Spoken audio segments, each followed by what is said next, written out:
Your grace is my defense. Your kindness calls me friend. Your love will never end. You're good to me. You're good to me. Your word is always true. My hope is found in you. Each day your mercies know. You're good to me. You're good to me. Oh Jesus, you are everything I need. You are my Savior and my King. You are the reason I believe. You are so good to me.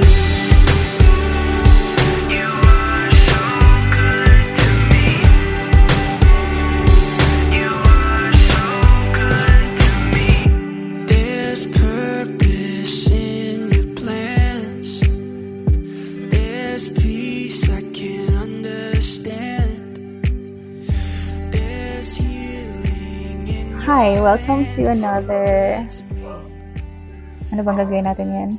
Welcome to another reading vlog.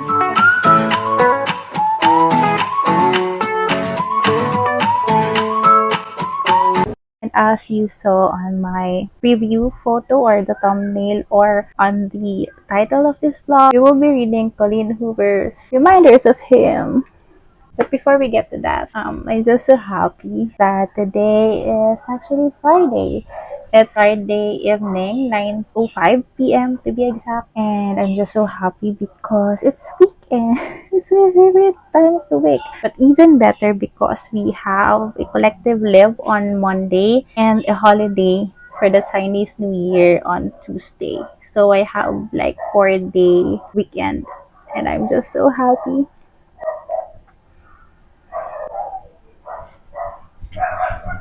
Also, just to update you on my readings, aside from Reminders of Him, I am currently reading When Night Breaks by Janela Angeles. This is the second book of the duology, When or Where Dreams Descend. And the first book was the book pick of the Mood Leaders Club for January. As usual, we have a link in the cards up here somewhere for my reading vlog and the link below to our live discussion on Ate Ina's page or channel. Thoughts on When Night Breaks? I'm 33% through. This is not a required reading for the book club, but I just chose it. I just picked it up kasi if you saw my opinion about Where Dreams Descend, it's kind of lacking. It's kind of bitten. I rated it 3 stars. So I was looking for closure. That's why I picked up the second book, which is apparently another set of questions and more questions. I am honestly this close to DNFing this book. 33% through and still no answers. No answers. Well, we have one. We have one revelation. But it also gave us more questions pa din. So, I'm thinking of DNFing this, and in case this is my first book to go to the DNF folder in 2022. So, let's go to Reminders of Him by Colleen Hoover. I honestly did not read the synopsis or the description on Goodreads. I just dove right in. I'm currently on 3% through. Currently, it's rated 4.70 on Goodreads. So, my expectations are high. Yan na naman tayo, nag-expect na naman tayo. But from what I hear from other readers, this is kind of a heartbreaking book, especially the ending. So, let's see. So, yeah, that's all I can give you right now. Yeah, sige, yun na lang muna. I will try to read more. We have 4 days, but based on years of experience, my weekends are not very maluwang. Even without work, maybe I will work a bit. I have proposals to submit next week, and we have only 3 days to finalize those proposals. Very limited time, so gusto ko sanang gawin na ngayon para at least I can start getting insights ng Wednesday. So, that's it for now. Wait, meron pa pala akong gustong ipakita. Ang ganda-ganda nila. I bought 3 sets of series. So, ito yung isa, hindi ko mabuhat lahat. Videohan ko na lang and insert somewhere. But this is one of those books. Game of Thrones. This is not the first book. I believe I have a copy na. As I said, I bought 3 book sets. One is Game of Thrones. Second is the Castle edition, the Hogwarts edition of Harry Potter. And the last series is, of course, Lord of the Rings. And I'm so excited to read this kasi nayupi siya kasi nilaro ata siya ni Nemo. I'm honestly not sure if si Nemo, pinagbintangan ko lang siya. I'm happy and I don't want to get bad vibes this week and let's try to have good vibes lang and enjoy the weekend. I'll give you updates whenever.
Your sudden gaze and time, it started racing. But moments tend to fade and you're too far away from me to get my name in. Someone keeps blocking my way. I can't feel further away. Wait on the moment to say that I want you. You know that I want you.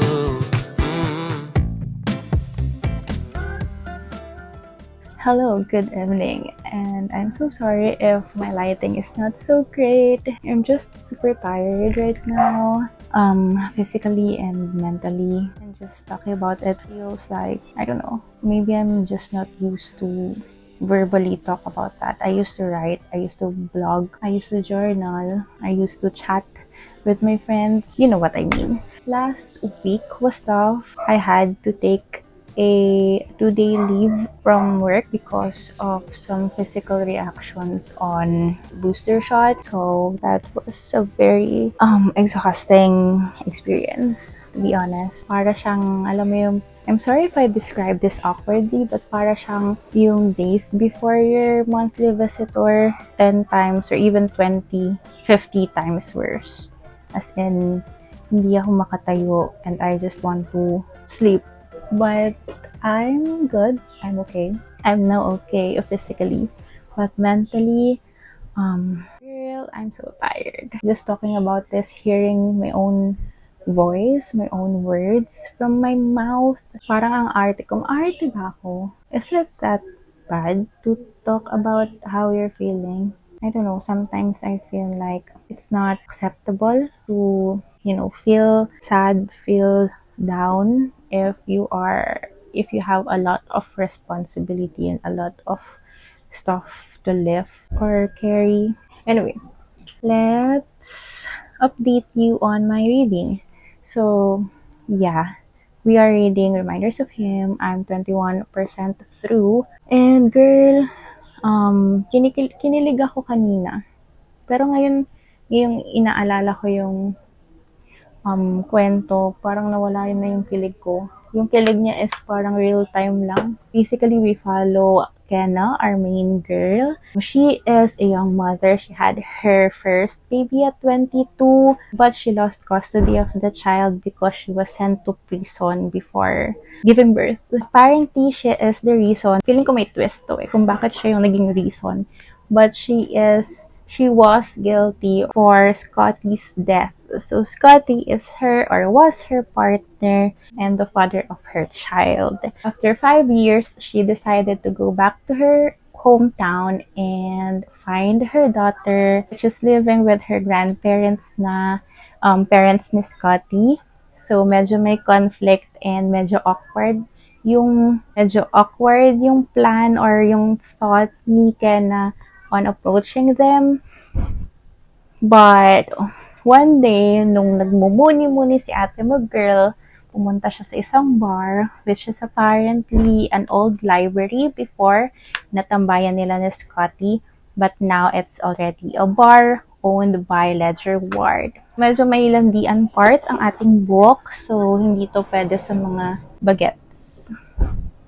But hindi siya umabot sa level na gusto natin or level ng gusto nila because medyo may awkwardness na nangyari, may dumating na estorbo.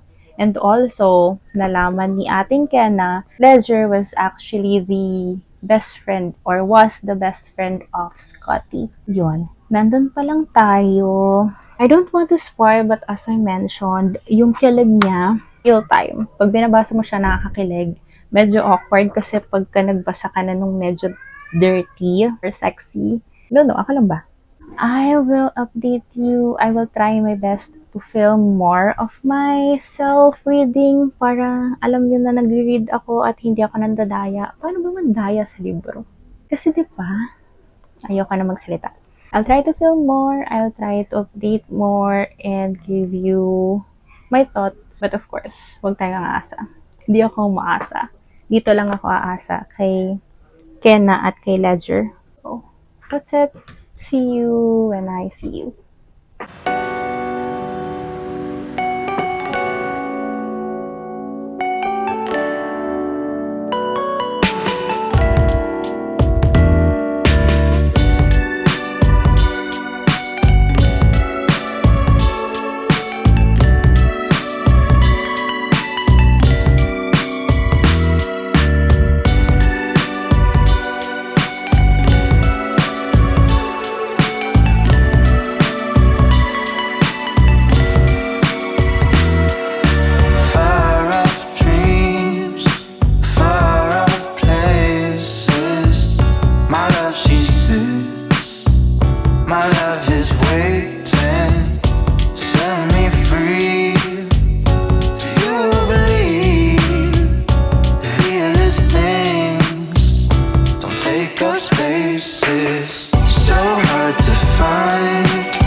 I stopped in the perfect time and the perfect page last night only to wake up at 6:30 a.m. and cry. Colleen Hoover's writing, especially that part where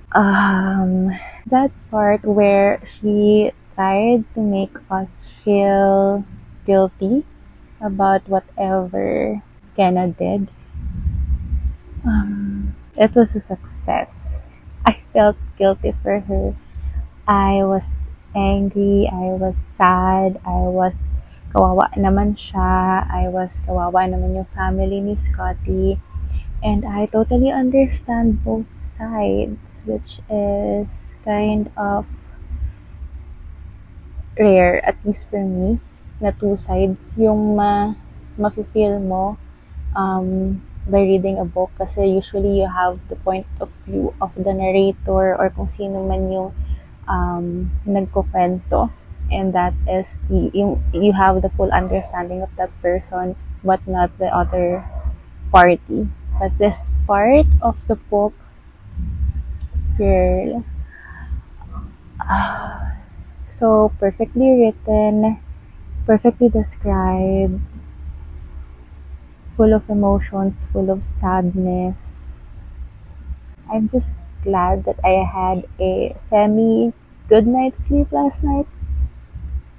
Parang aga ng 6:30 for a fly. But yeah, so yun lang. Naalala ko lang.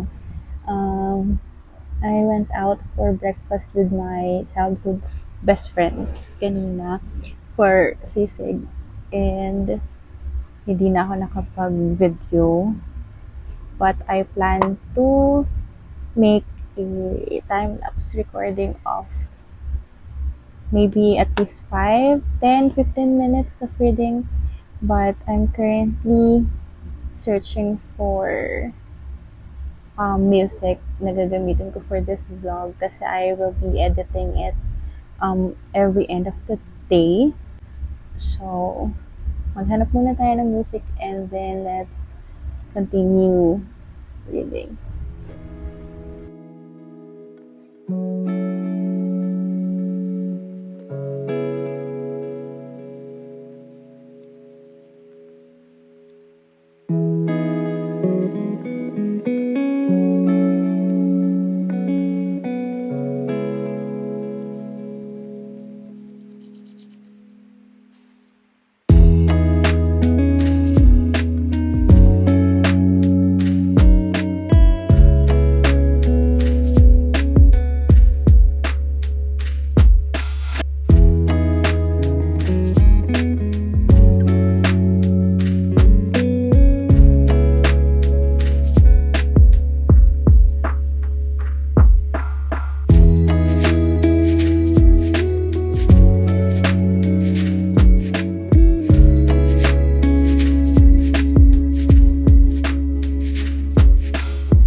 Hi. Hello. It's already 10:22 p.m. and Nemo is already sleeping, so I am trying to keep my voice down, and maganda to. I will link this down below. Maganda yung mic considering its price. Anyway, I'm 92% through. Girl, 8% left. Iba talaga si Maring Colleen. But anyway, don't judge my nail polish. Ako lang naglagay niyan kanina kasi I needed a couple of minutes break from crying. If I sound like I just cried, it's because I just cried. Hindi halata sa mata ko. Maybe hindi din masyadong kita sa jacket ko, but basa to kanina. Basa pa rin naman until now. Remember when I said I heard people na sabi nila this book is heartbreaking? It is heartbreaking. I cried a lot of times. Iniisip ko kung ano yung una kong iniyakan, pero parang lahat yata ng part ni Kenna, iniyakan ko best.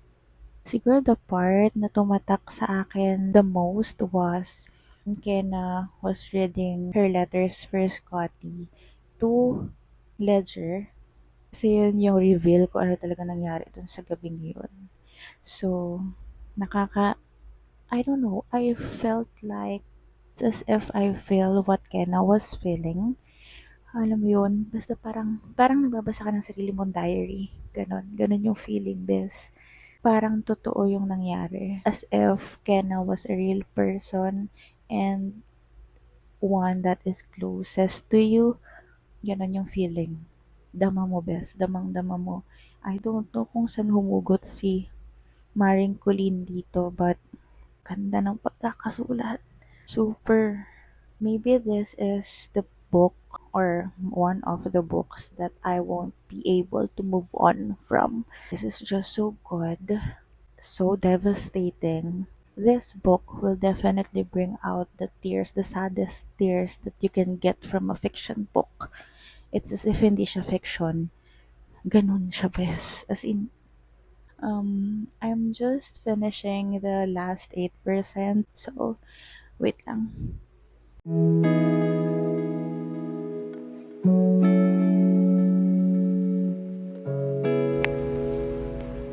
I'm so glad I recorded this. Kasi my reaction was, that's genuine.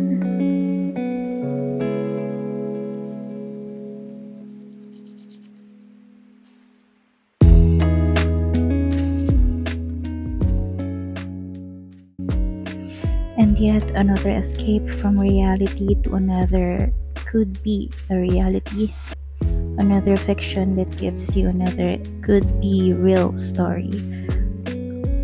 I was full of everything last night to even continue vlogging, so this is a voiceover from the next day. Hello, I'm just so happy to have picked up a book so good in the first month of 2022. 1 minute I was devastated. My heart was torn into a million pieces as if I was carrying whatever weight our characters were struggling with. Then another minute, my heart was suddenly so full, so happy. I felt warm, loved, cared for. I felt like I belonged. I gave this 5 stars, obviously. Loved everything about this book. I couldn't complain about the characters, the imperfections of it makes it even more perfect. And the writing, it's as if you're not just in that setting or in that world. It is as if you're in each character's minds and hearts, and it's just amazing how the author could make you feel and understand each characters by just writing 2 point of views. Definitely one of my best reads this month, or even this year, or maybe even in my whole life. I highly recommend reading this book. I hope you also enjoy. Let me know. I'm so excited to talk more about this book, like forever. So ping me anytime. So that's it for today. Cheers to more emotional books in the future. Thank you for watching. See you again on my next one.